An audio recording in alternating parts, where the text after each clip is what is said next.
अब तक हमने देखा कि चाइल्ड एम्पेरर ने वागमा को आजाद कर लिया था। वागमा चाइल्ड एम्पेरर से पूछता है कि वो उस रोबोट G5 से लड़ने रुका क्यों नहीं। चाइल्ड एम्पेरर कहता है कि वो मॉन्स्टर काफी स्ट्रॉन्ग था, उससे लड़ने में काफी समय जाता और अभी मॉन्स्टर्स से लड़ना उतना जरूरी नहीं है। वागमा पूछता है कि लेकिन मॉन्स्टर्स को मारना तो हीरोज का काम है ना। चाइल्ड एम्पेरर बोलता है कि तुम सही हो, लेकिन तुम्हें सुरक्षित ऊपर पहुंचाना ही मेरा मिशन है और ये टाइम लड़ने का नहीं है। भागते हुए वागमा थक गया था। रास्ते में उन्हें फीनिक्स मैन की बॉडी भी मिलती है, जिसे देख वागमा डर जाता है। चाइल्ड एम्पेरर बोलता है कि डरो मत, मैं उसे पहले ही मार चुका हूँ। वागमा बोलता है कि ये तो दिखने में डोंकन बर्ड जैसा है। चाइल्ड एम्पेरर पूछता है कि ये कोई फेमस कैरेक्टर है क्या। वागमा बताता है कि ये एक पुराने कॉमेडी शो का मैस्कॉट है, जिसमें डोंकन बर्ड मोटी बुद्धि का होता है और हमेशा मरता रहता है, लेकिन वो काफी मोटी चमड़ी का है, तो वो अगले एपिसोड में जिंदा हो जाता है जैसे कुछ हुआ ही ना हो। ये सुन चाइल्ड एम्पेरर को थोड़ी टेंशन हो जाती है। वागमा कहता है कि ये तो सिर्फ टीवी शो में हुआ करता था और ये दोनों आगे बढ़ जाते हैं। चाइल्ड एम्पेरर मन में सोचता है कि मॉन्स्टर्स का कोई ठिकाना नहीं होता है, हमें तो ये भी नहीं पता कि वो मॉन्स्टर्स बनते कैसे हैं। क्या पता फीनिक्स मैन जिसने बर्ड का कॉस्ट्यूम पहना था वो बिल्कुल अपने कैरेक्टर जैसा ही हो। और तभी इनके पीछे फीनिक्स मैन की बॉडी चमकने लगती है और वो वापस जिंदा हो जाता है। वो बोलता है कि ग्योरो ने कहा था कि तुम्हें मौत को छूकर वापस आना होगा। यही सीक्रेट है एक मॉन्स्टर के पावरफुल होने का। हम देखते हैं कि फीनिक्स मैन अब बिल्कुल ही अलग दिख रहा था और उसका थ्रेट लेवल भी अब बढ़ के ड्रैगन हो गया था। चाइल्ड एम्पेरर अब अपनी शॉटगन निकालकर उस पे हमला करता है, लेकिन फीनिक्स मैन अपनी हीट ब्लास्ट से उसकी गोलियां ही जला देता है और चाइल्ड एम्पेरर खुद को और वागमा को अपने छाते वाली शील्ड से बचा लेता है। वो वागमा को शील्ड के अंदर ही रहने को बोलता है और फीनिक्स मैन से लड़ने को तैयार हो जाता है। फीनिक्स मैन फिर से उस पर अपना चोंच वाला अटैक करने जाता है और इस बार वो चाइल्ड एम्पेरर की सारी शील्ड्स भी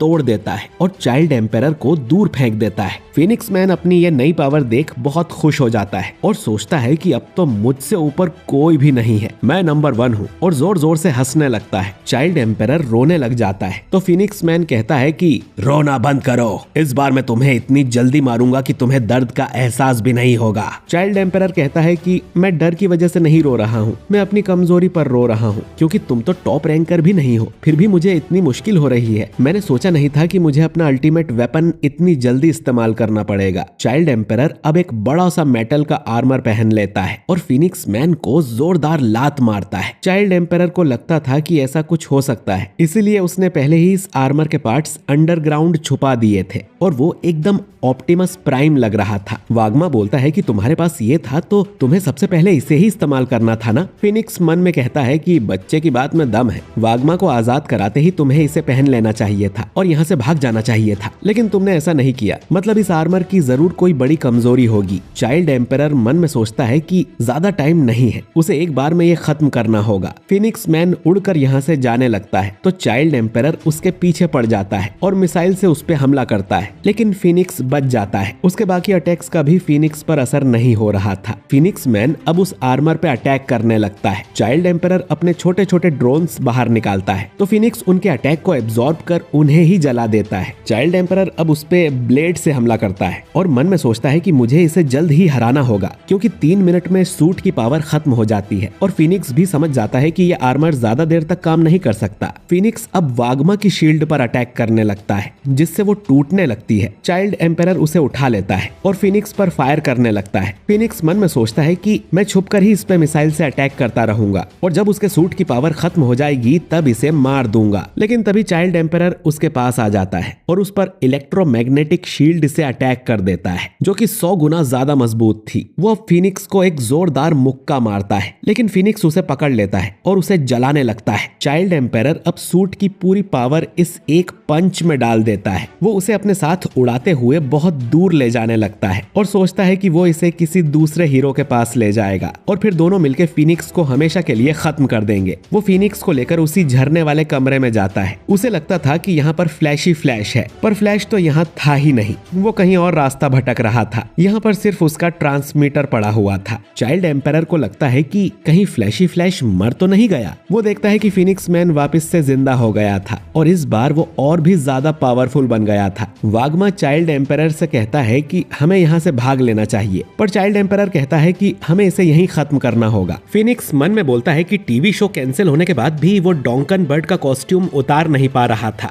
हर दिन वो अपनी इंसानियत खोता गया। वो कॉस्ट्यूम उसके शरीर का हिस्सा बन गई। उसे और उसकी कॉस्ट्यूम को बहुत बार मारा गया, लेकिन अब वो सबसे पावरफुल है। फिनिक्स मैन पर चाइल्ड एम्परर के अटैक का कोई असर नहीं होता और वो उसके सूट का हाथ तोड़कर वाग्मा को वापस ले लेता है और बोलता है कि मैं इसे वापस ले जा रहा हूँ। वो चाइल्ड एम्परर से कहता है कि तुम हार चुके हो, तुम अपनी तारीफ सुनने के लिए हीरो बने होंगे, पर अब हार मान लो, मैं तुम्हारे लेवल से कहीं ज्यादा ऊपर हूँ। चाइल्ड एम्परर कहता है कि मैं कोई दिखावे का हीरो नहीं हूँ। फिनिक्स मैन बोलता है कि मुझे लगा था तुम हार मान लोगे, क्योंकि अब तुम्हारे पास कोई रास्ता नहीं है। चाइल्ड एम्परर कहता है कि मैं उस लड़ाई में टाइम वेस्ट करता ही नहीं जिसे मैं जीत ना सकूं। वो मन में सोचता है कि इसकी पावर, स्पीड और आर्मर काफी अच्छे हैं। इसे ये भी पता है कि मेरे सूट की लिमिट खत्म होने वाली है, लेकिन मेरे पास अब भी मौका है। फिनिक्स मैन अब चाइल्ड एम्परर को शुक्रिया करता है उसे इतना पावरफुल बनाने के लिए। वो अब अपनी एक नई पावर का इस्तेमाल करता है। असल में इनके नीचे कई सारे मॉन्स्टर्स की लाशें पड़ी हुई थी। फिनिक्स मैन उन लाशों को जिंदा कर देता है, जो कि ज़ॉम्बीज की तरह चाइल्ड एम्परर के सूट पर अटैक करने लगते हैं। फिनिक्स मैन कहता है कि अब मैं इमॉर्टल फिनिक्स बन चुका हूँ।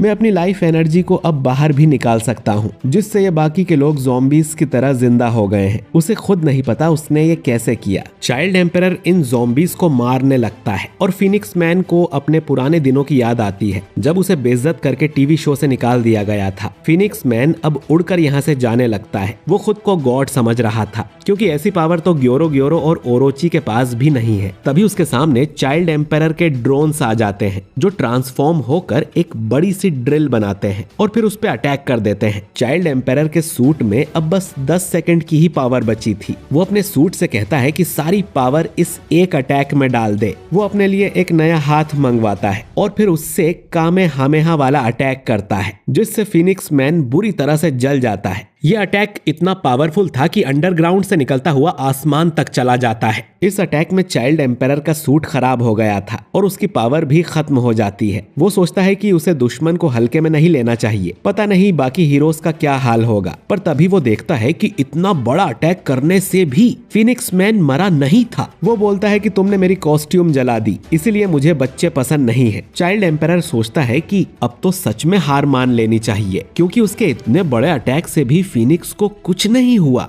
फिनिक्स बोलता है कि तुमने मेटल नाइट को देखा है ना, मॉन्स्टर एसोसिएशन की टेक टीम अब तुम्हारे भी सारे हथियारों को निकाल लेगी, तो अब तुम सीधे तरीके से मेरे पास आ जाओ तो मैं तुम्हें आसान मौत दूंगा। चाइल्ड एम्परर उसे मना कर देता है, क्योंकि उसका बैकअप बस आने ही वाला है। फिनिक्स अब उस पे अपनी चोंच से अटैक करने जाता है और उसके सूट के टुकड़े टुकड़े कर देता है, जिससे चाइल्ड एम्परर अपने सूट से बाहर आके गिरता है। फिनिक्स मैन बोलता है कि तुम्हें क्या लगा, तुम रोबोट के अंदर छुप कर बच जाओगे, अब बारी है तुम्हें सजा देने की। और तभी वो जोर जोर से हंसने लगता है। वाग्मा पूछता है कि इसे क्या हुआ। चाइल्ड एम्परर कहता है कि ये मेरा गुदगुदी वाला रोबोट है। जब वो अपनी चोंच मारने आया था तब मैंने ये उसकी कॉस्ट्यूम में डाल दिया था। ये उसे तब तक गुदगुदी करता रहेगा जब तक वो मर न जाए। डॉन्कन बर्ड भले ही मोटी बुद्धि का है, लेकिन अंदर से काफी सेंसिटिव है। फिनिक्स मैन अब गुस्से में अपनी कॉस्ट्यूम ही फाड़ देता है और यही चाइल्ड एम्परर का प्लान था। बाकी कॉस्ट्यूम अब चाइल्ड एम्परर खुद अपने हाथों से फाड़ने लगता है। खैर, हम देखते हैं कि फिनिक्स मैन ने गलती से फ्लेम और विंड को भी जिंदा कर दिया था।